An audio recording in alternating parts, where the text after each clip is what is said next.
अस्सलामुअलैकुम फ्रेंड्स, कैसे हैं आप सब। आपको शेफ़ कॉर्नर पीके में वेलकम करते हैं। आज जो मैं आपके साथ रेसिपी शेयर करने जा रही हूँ वो है बहुत ही लजीज, बहुत ही मज़ेदार चिकन कोरमा की रेसिपी। ये हम चिकन से बना रहे हैं, आप बीफ से भी तैयार कर सकते हैं, मटन से भी तैयार कर सकते हैं। उनकी भी रेसिपी मैं आपसे ज़रूर शेयर करूँगी, लेकिन फ़िलहाल जो मैं आपके साथ रेसिपी शेयर कर रही हूँ कोरमा की, वो है चिकन कोरमा। ये आप बासानी घर में बना सकते हैं, कोई इसमें मुश्किल काम है ही नहीं।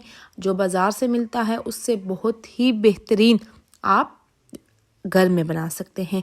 घर का जो चीज़ होती है वो आपकी आंखों के सामने तैयार होती है, उसमें आपको पता होता है कि क्या क्या चीज़ें यूज़ हुई हैं, तो वो काफ़ी लजीज तैयार होती हैं। बाहर की निस्बत घर की चीज़ों को ज़्यादा प्रेफर किया करें। तो चलें जी, हम अपनी रेसिपी को स्टार्ट करते हैं। जी, तो मैंने यहाँ पे ले ली है एक नॉन स्टिक कढ़ाई। आपके पास अगर नॉन स्टिक कढ़ाई है आप उसमें बना लें, नहीं तो कोई भी अगर आपके पास पैन है, प्रेशर कुकर है, जो भी चीज़ अवेलेबल है आप वो ले लें। इसमें मैंने तकरीबन हाफ़ कप जो है वो ऑयल का यूज़ किया है, और इसमें साथ ही हम लोग इसमें बारीक कटे हुए प्याज यूज़ करेंगे। प्याज जो है वो मैंने मीडियम साइज़ के 2 प्याज लिए हैं।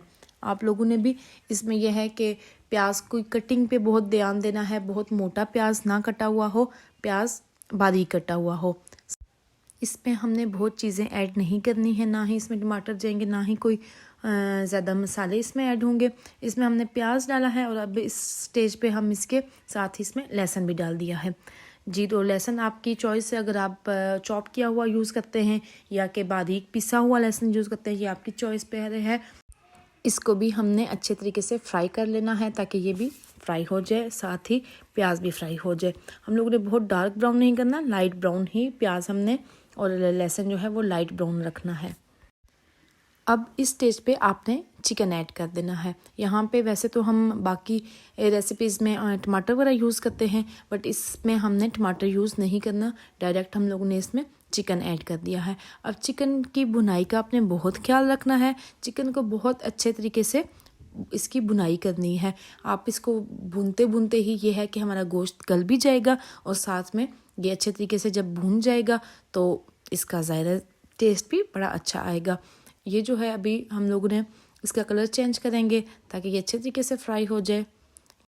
पहले ये देखें वाइट कलर में है, अब हमने इसको हल्की आग पे मज़ीद फ्राई कर रहे हैं तो इसने अपना कलर चेंज कर लिया है।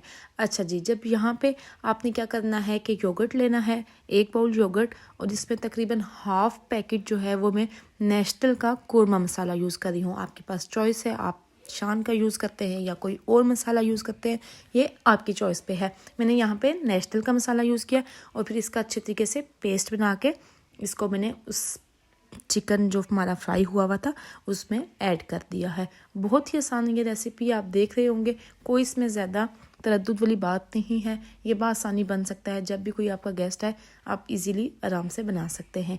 तो जनाब ये अब हम इसमें मिक्स करेंगे अच्छे तरीके से। आग का आपने बहुत ख्याल रखना है कि जो आंच है वो बिल्कुल लो फ्लेम होनी चाहिए, ज़्यादा तेज़ नहीं होनी चाहिए। उससे यह है कि टेस्ट बड़ा अच्छा आता है, जला हुआ नहीं होता, तो खाने का भी मज़ा आता है और चीज़ अच्छी आपकी तैयार हो जाती है।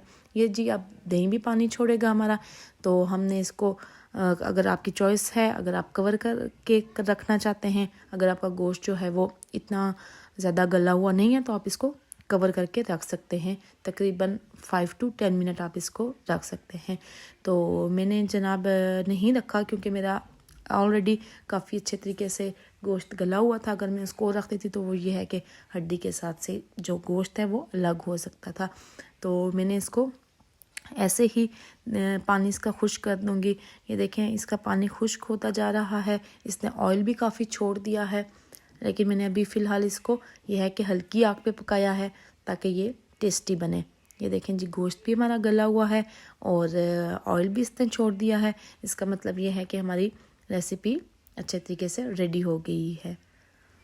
ये बड़े मज़े की रेसिपी है, आप किसी भी टाइम आप चाहें तो इसको बना सकते हैं। 15 to 20 मिनट ये रेसिपी लेती है। तो अब हम इसको सर्व करते हैं। इसको सर्व हमने करना है जी हरे धनिए के साथ, साथ में ही हरी मिर्च और नींबू का इस्तेमाल किया है। चीज़ बनाना आसान होता है, लेकिन चीज़ को अगर आप प्रेजेंट अच्छे तरीके से नहीं करते तो उसका सारा टेस्ट जो है वो ख़त्म हो जाता है। उसकी आप प्रेजेंटेशन पे भी थोड़ा सा यह है कि ख्याल रखा करें। कोई ग्रीन चीज़ ऐड कर दें, चिलीज़ ऐड कर दें, लेमन ऐड कर दें, धनिया ऐड कर दें। मतलब ये है कि जो भी चीज़ आपके पास अवेलेबल हो आप उसको ऐड कर दें। उम्मीद है कि आपको मेरी रेसिपी अच्छी लगी होगी। बहुत ही आसानी के साथ ये रेसिपी तैयार हो गई है, बहुत ही कम टाइम में। तो आप लोग ज़रूर ट्राई कीजिएगा और फिर बताइएगा कि ये कैसी बनी है, ये मुश्किल रेसिपी थी या इजी रेसिपी थी। सो ज़रूर ट्राई कीजिएगा। Thank you so much. हमारी